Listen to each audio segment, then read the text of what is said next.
This is the conference hall USA, which was packed up to capacity when the contentious debate surrounding the marriage and divorce bill started kicking on, raging and mounting a lot of pressure. But as time went on, one by one started deserting the hall. So you people of the church, the bishops have written. Now they are saying, why are you leaving out the Muslims? Excuse me, really? Really? The Muslims opted out. That the church has been consulted. Time and time and time. Very building, they have been consulted. So it's really not fair for them to pretend that they don't know what is happening. The speaker's launchpad against religious leaders fell on the heels of a counterattack by religious leaders opposed to legalizing cohabitation as a form of marriage in the proposed law, codenamed Marriage and Divorce Bill, waiting to be passed into law by Parliament.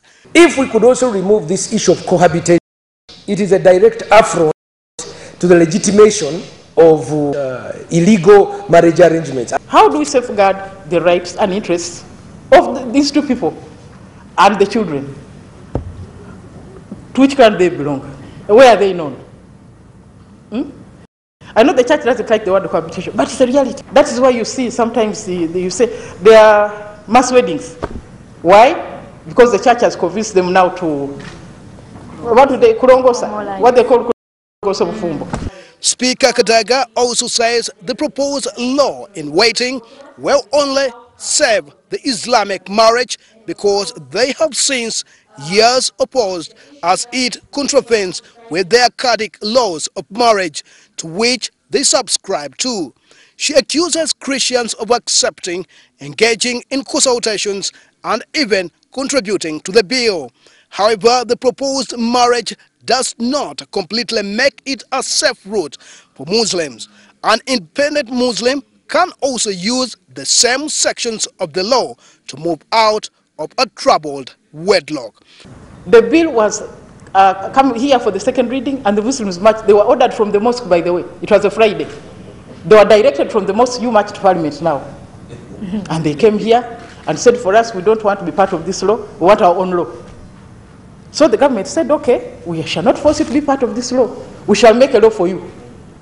When distributing property, what it does give is then give, when they are taking each case into consideration, they will be guided by the following: the length of the marriage, the age of the spouse, the contribution of each spouse to the acquisition, maintenance, improvement of the property. Property sharing after judicial separation was another issue on which members differed from the speaker, who believe that property acquired prior to marriage and during marriage can be all shared so long as her grounds for divorce are justifiable.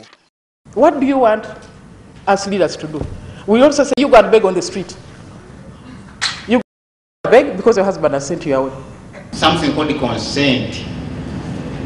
Very many women will say no when the answer is actually yes. Yes. So it becomes very difficult to determine whether the madam is saying this time this is the real no. It becomes very, very difficult. What is it that we are rushing for if we have waited since 1965? Is there somebody sponsoring this? So to me, I'm saying we are with you. But as long as we consult our employers who are our voters, we will move forward. Not funded by anyone, but the state of Uganda has the mandate to protect its people.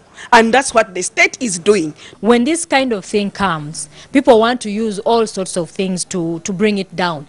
And I think that is the plot by some of the members.